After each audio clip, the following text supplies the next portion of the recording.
everybody. Welcome into Northern Life. We got Briggs. I'm Ryan. Thank you for joining us on this Thursday. No Hunter Day today. He has been filling in for weather for Tony Nargi in the mornings, waking up nice and early. So big shout out to Hunter for doing that for Tony. Two things. It is my Uncle Bob's birthday, so shout out Uncle Bob all the way up in Hermantown, Minnesota, and all the way being like 15, 20 minutes. And then number two, my golly, has it been hot outside?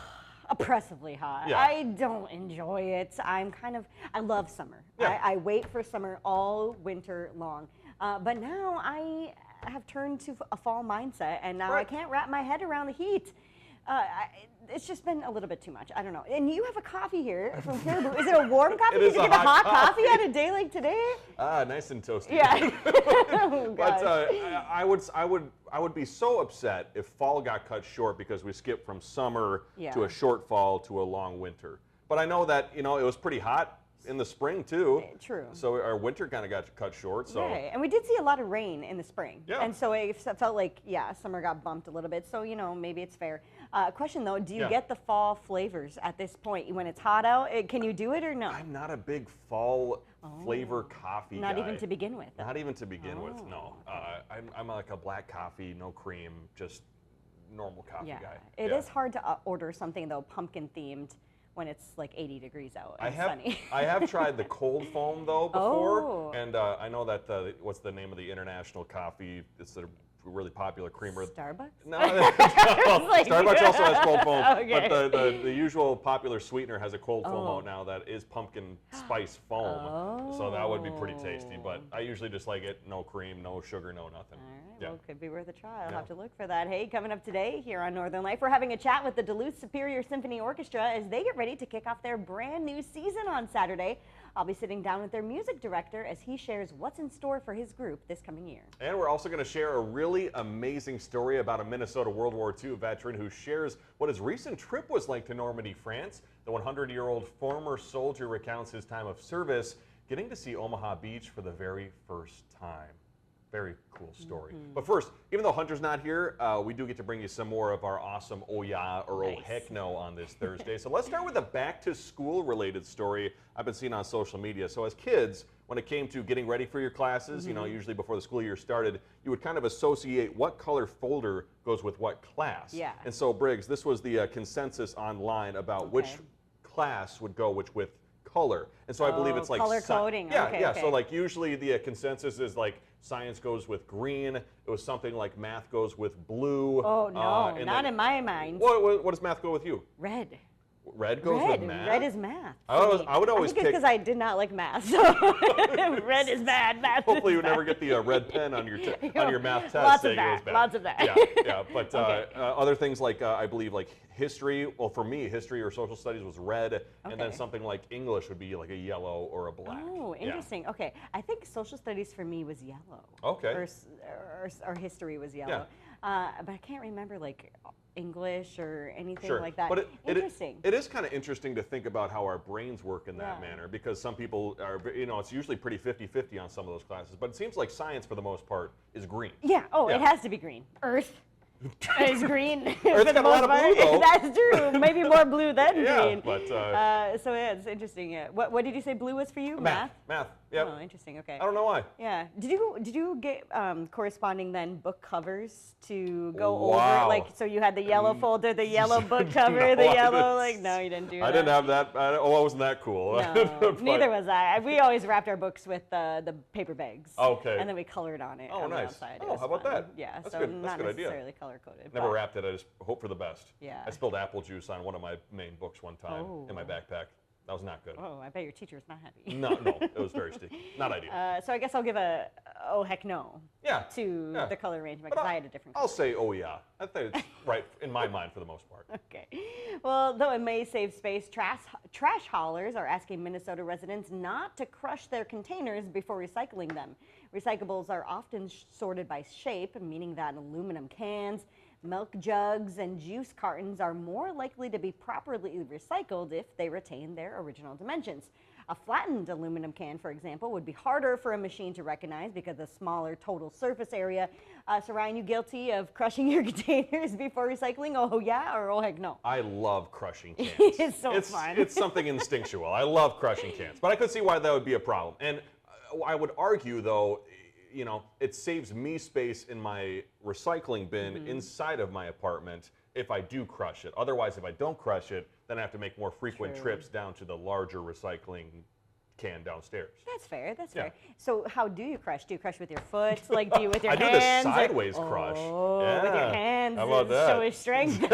So I'm guilty. Oh yeah, of crushing cans. How about you? I don't have one of these, but in my parents' garage, they had one of those can crushers, and that was a chore that I never minded doing. That was unbelievably satisfying as a kid. That was always the best. Well, hey, I don't know if there are any Chili's locations in our area, but one of their items has taken TikTok by storm, and maybe some Gen Zers. According to the CEO of the parent company, Chili's Triple Dipper dish, consisting of 3 appetizers and 3 sauces, accounted for 40% of the restaurant's sales growth last quarter. However, a registered dietitian who spoke with Yahoo Live says devouring this dish regularly will likely harm your health. That is because the total calorie count of a Triple Dipper order ranges from 1,700 calories to 3,900 calories. Why do we have to share that fact? I don't need to know. And guess what? The least salty combination you can make has roughly 4,500 milligrams of sodium per order, which is double your daily recommended intake. So Briggs, knowing those health facts quickly, would this stop you from eating a Chili's Triple Dipper? Oh yeah, right now, no. I'll take a triple, quadruple dipper. If you're having it every day, oh yeah, it's a problem. If you're having it once, plan accordingly. Yeah. I suppose. Looks like a good meal, though. Kind of probably a good deal, at least, right? It might be. It might be. Coming up 80 years after D-Day, a Minnesota vet returns to Normandy.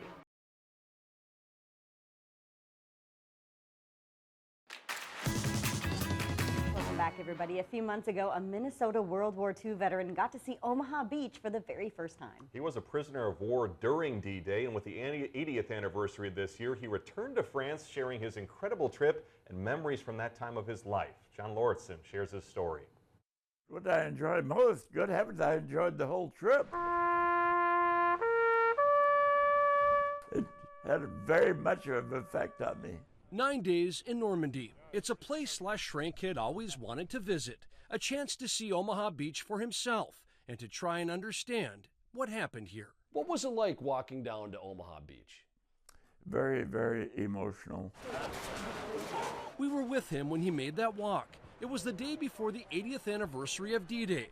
Les was determined Who's got the lid? to bring back sand from the beach. It's what I personally scooped up. But that was just one of countless highlights. He made fast friends with active soldiers and retired soldiers. He even became pen pals with a fellow World War II veteran who is 7 years his senior. The 107-year-old, sharp as a tack, still drives his own car. Wonderful guy. And what's going on here, Les? You've got some explaining to do. Well, I'm trying to protect myself as best I can. He also met Steven Spielberg at the 80th anniversary ceremony.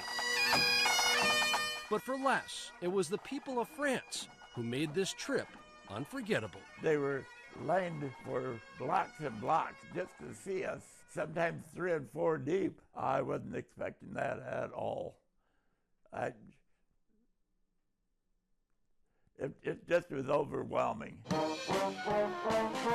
You'd think we were some kind of celebrity or something. Thank you. Seeing him so alive with his story, it's so open. He was just received like a gift to those people that got to meet him. Mary Jo Rohrbacher is Les's friend, and she was his travel companion to Normandy. A veteran herself, she believes the trip gave Les and other soldiers a chance to heal. It was like seeing a whole new man.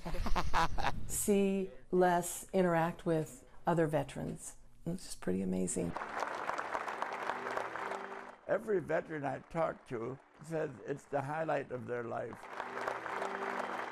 With photojournalist Tom Avilas, John Lauritsen, WCCO News. Well, that must have been a really special day for Les, and very cool that our sister station was able to go to capture that for him and his family, too. So amazing, yeah. Les wanted to thank Mary Jo, his travel buddy, and American Airlines for treating him and his fellow World War II veterans exceptionally well during that trip. He told John he's got the travel bug now and is getting ready to go on an honor flight to the World War II Museum in New Orleans as well. Amazing man, you know, going through all those stories too. At the age of 100 too, we were talking about it, just walking so well too.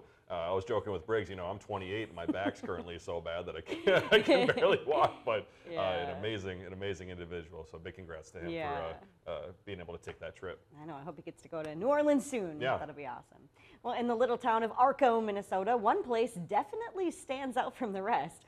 A rock collector opened a gas station there back in 1936, and if you were filling up with gas, you couldn't help but notice that the building was covered in pipestone, pink quartz, volcanic rock, and possibly even a dinosaur egg or two. Wild. All these years later, Liz and Dave Herzog have lived in the gas station turned house for the past 25 years. Dave believes it took the original owner decades to piece all of this together. The Rock House is currently on the National Register of Historic Attractions, as it should be. That's crazy. That's got to be a heavy house. Yeah, you know, having a brick house would probably be a heavy house. That place got to have a good foundation to hold that thing up. Big Bad Wolf's not going to blow that one down. Not at all. He's going to need some other wolf friends to blow that thing over. That is pretty darn cool. Yeah. At Hunter's alma mater, hundreds of St. Cloud State students have high hopes for the future of legal weed in Minnesota. They have enrolled in cannabis courses. The cannabis online courses range from business to horticulture. 5 24-week non-credit certificate courses for people who want to tap into a budding industry is set to launch next year. And most of the students enrolled are from the state of Minnesota, hailing from 150 different cities and towns. That's interesting. It makes sense. You'll want to capitalize on an industry that's likely going to be very prevalent in our state as soon as, you know, sales become technically legal, which I think is expected already next year. So they're taking advantage of a budding, like you said, industry. It's going to be a big business. So the fact that kids, you know, the next generation has a chance to learn this type of thing could be incredibly important for the state. True, especially with all the regulations and I'm sure business permitting that's going to have to come with those. Might as well get an education on it. It's going to be a lot, Yeah, this summer a Deerfield, Wisconsin native helped the USA men's wheelchair basketball team win gold for the 3rd consecutive Paralympic Games, something no team has ever done. Talon Jordan from Deerfield played in his first ever Paralympic championship game earlier this month. The 24-year-old also played for UW Whitewater along with 5 of his teammates. He's going to start preparing for the next qualifying competition in January for the next Paralympic Games. He plans to participate until at least the year 2032. So cool to see that, and a Wisconsin guy. Yeah, how about that? You know, he also said he had to put his medal away at the airport because so many people wanted pictures with him. So I thought maybe he was going through the metal detector. That could also be a problem. Hey, coming up, Briggs is talking with DSSO. We'll be right back.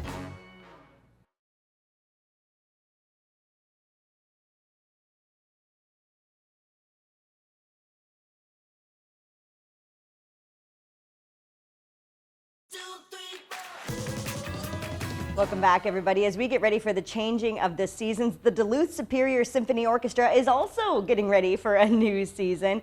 With us today in studio, we have Dirk Meyer, the music director for the DSSO. Thank you so much for being here, Dirk. Thank you so much for having me. Great to be here. Absolutely. Well, so first things first, you guys are starting off your season this Saturday. Tell us about what people can expect. This Saturday, yes. So this season, we finish our 3-year artistic project, which was to try to bring underrepresented voices to Symphony Hall.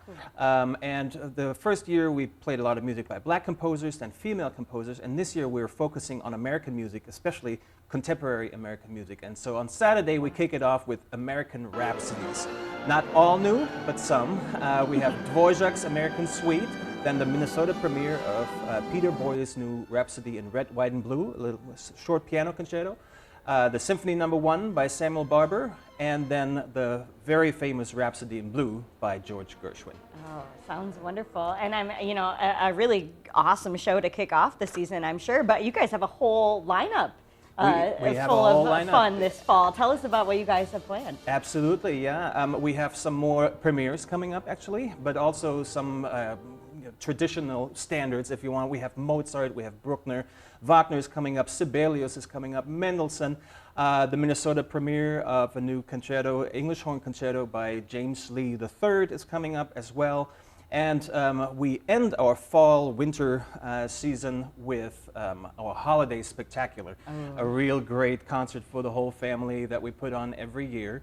And then as we get into the new year, there's more fun awaiting, including, of course, our final performance of the season is going to be Star Wars I saw with something orchestra. about that. I had to ask. Okay, so a Star Wars themed show. That sounds. It's not a Star Wars Oh, theme not show, so- actually. okay. It's actually the full movie. It's the original 1977 yes. A New Hope, and they give us the film with everything on it, but not the music.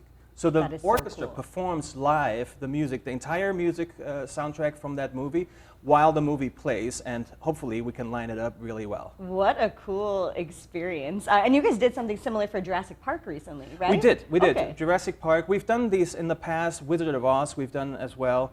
And they're really, really fun. They're a great experience. And if we do it well, you sort of forget that you're in a concert hall. You think you're in a movie theater.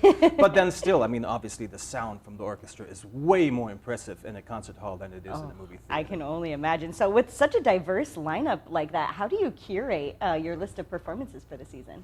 Well, you know, we try to find sort of a common theme that goes throughout. Like I mentioned earlier, this year we have a lot of American music, some contemporary American music, and then, of course, the Star Wars fit in just perfectly. And we knew we wanted to do another movie because the Jurassic Park was so successful.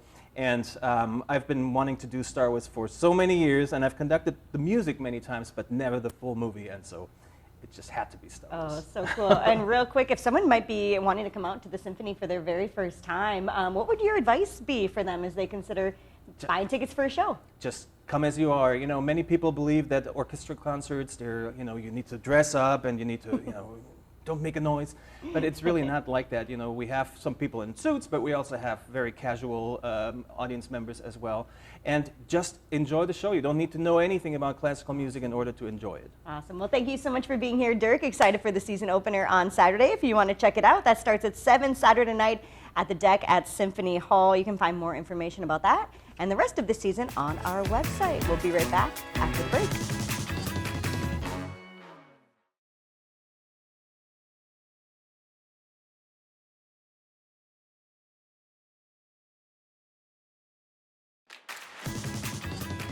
Hey everybody, welcome back. It's been kind of a tough start to the season for our Northern Life NFL picks. We're not doing so hot, but we are chugging along when you join us again tomorrow. The Green Bay Packers bounced back to an even score last week. I think they're 1-1, right? Yeah, I think 1-1. so. Okay, as they head now to Tennessee for a matchup with the Titans. Then the Vikings stay down in Minneapolis undefeated. Round of applause as they're going to welcome the Houston Texans, hoping to stay undefeated, go 3-0. We'll see if they can do it. Big story will be Stephon Diggs returning to Minnesota this Sunday for the first time since being traded all the way back in 2020. It doesn't seem like it was that long ago. I know, and the Minneapolis Miracle, those were the days, huh? Have I told you I was at that game? Of course I have. Have we told you that Hunter's the best local celebrity, too? A time or two. We love you, Hunter. Hey, before we go, we do have a fantasy football league every year here at Northern News Now, thanks to Dan Wolf, who sets it up for us. And each week, one of us gets eliminated, and sadly, that was me. Our evening director, Ryan Skorich, made this amazing graphic to commemorate me. Oh, my Lord. Me losing out for the season. You know, this was actually taken at Briggs's wedding. Big thanks to Ryan for making that wonderful graphic as I say goodbye to our league. Oh, man. Well, thank you so much for joining us. I don't have any comments on the photo. We'll see you here tomorrow. Have a great rest of your Thursday. Find some time to throw a line or just head outside to unwind. That's the life in the great North Woods. Hike or bike, whatever you like. Get out in the day, enjoy the night. Yeah, we got the life in the great North Woods. Yeah, we got the life in the great North Woods. Yeah, this is Northern Life.